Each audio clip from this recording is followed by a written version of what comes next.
আসসালামু আলাইকুম প্রিয় দর্শক, আজকে আপনাদের সাথে এমন একটা বিষয় নিয়ে কথা বলবো। সৌদি আরবে সোনার হরিণের মতো হয়ে গেছে। এখন আপনি জিজ্ঞেস করতে পারেন কি, সেটা হচ্ছে এই পেপসি মিরিন্ডার বোতলগুলা, এগুলা প্রায় সোনার হরিণের মতো। আপনি বাংলাদেশে সরকারি চাকরি পাওয়াটা যেরকম সোনার হরিণের মতো, ঠিক তেমনি এই বোতলগুলা পাওয়াটা এখন সোনার হরিণের মতো হয়ে গেছে। এখন জিজ্ঞেস করতে পারেন কিভাবে। আমরা দোকানে সৌদি আরবের বাকালায় বা দোকানে কিনতে গেলে 2 রিয়ালের উপরে লাগে। তো আপনাদের যদি দেখাই, রিয়ালটা আছে কিনা, এই যে দেখেন 2.50 রিয়াল, মানে বাংলাদেশে 60 টাকার উপরে। এই 60 টাকার উপরে আপনারা জানেন যে খুব গরম, বা মিডল ইস্টে প্রচুর পরিমাণে গরম। তো আমি ধরে নিলাম 90% লোকে এই ঠান্ডাগুলা খায়।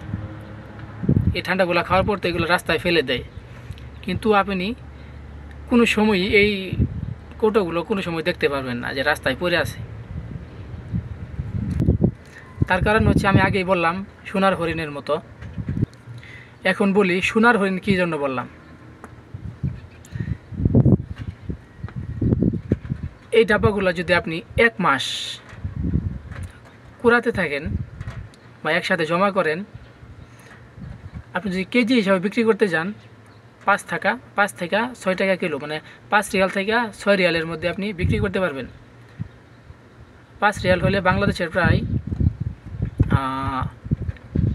3-5-15, মানে 150 টাকার উপরে কিলো।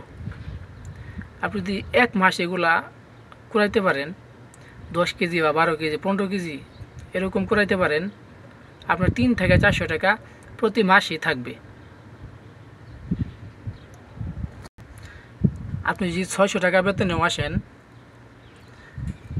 আপনি যদি এইগুলা করতে পারেন। আর সৌদি আরবে কোনো কাজই ছোটো না ভাই। আমরা প্রবাসে আসছি কাজ করার জন্য, বোতল টোকাই আর যাই করি সমস্যা নাই। আর এগুলা সবচেয়ে বেশি টোকায় মনে করেন যারা বলো দিয়ে এই কাজ করে, তারা 600 টাকা বেতনে আসে।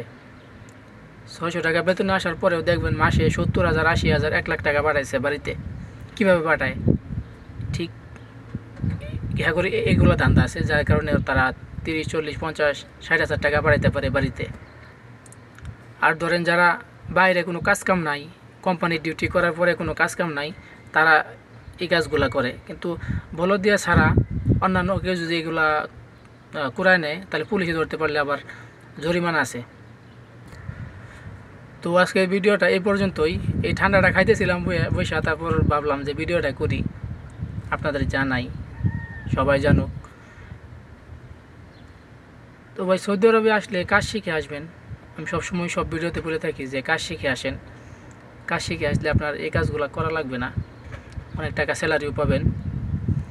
তো কোনো কাজই ছোটো না আমি মনে করি। এখন আগে বাংলাদেশে ভাবতাম এই কাজ করা ভালো না, ওই কাজ করা ভালো না, এখন দেখতেছি কোনো কাজই ভাই ছোটো না।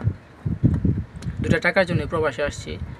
যেভাবেই হোক আমাদের টাকা কামায়, টাকা ইনকাম করে বাড়িতে পাঠাতে হবে, মা বাবা খাবে। তো ভিডিওটা এই পর্যন্তই। ভিডিওটা ভালো লাগলে লাইক, কমেন্ট, শেয়ার করবেন। আর আমার ফেসবুক পেজ থেকে দেখছেন বা যেখান থেকে দেখেন, বা ইউটিউব থেকে দেখেন, ফেসবুক পেজ থেকে দেখলে ফলো করে দেবেন। আর যদি ইউটিউব চ্যানেলে দেখেন, তাহলে আমার চ্যানেলটি সাবস্ক্রাইব করে দিয়ে বেল আইকনটি বাজিয়ে দেবেন, যাতে পরবর্তীতে কোনো ভিডিও ছাড়লে আপনার সাথে সামনে আগে পৌঁছে যায়। ধন্যবাদ।